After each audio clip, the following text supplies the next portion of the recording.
అమ్మా నీకు ఒక సర్ప్రైజ్.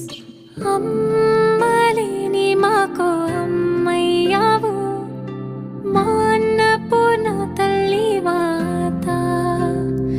విశాఖపట్నం పిల్లగా మొదలైన నీ కథ, వేదనల మధ్య వెలిసిన నీ విజయ దర్పణం. మా ఈ ముఖమున చిరునవ్వు కోసం ఎన్నో తడబతులని ఎదురుకున్నావు. మరల జన్మంటూ ఉంటే నీ కడుపునా, నీ బిడ్డలి నేను పుట్టలి లక్ష్మమా. మీరే నా కోసం పాడినట్టుగా నా పేరు రావడంతో ఇంకా ఆనంద బాష్పాలు బయటకు వచ్చేసాయి. హార్ట్ టచింగ్ గా ఉంది పాట. This beautifully customized song about Amma is from heart to heart. They have music producers, lyricists, playback singers and talented musicians who work in industry. So do check out their page.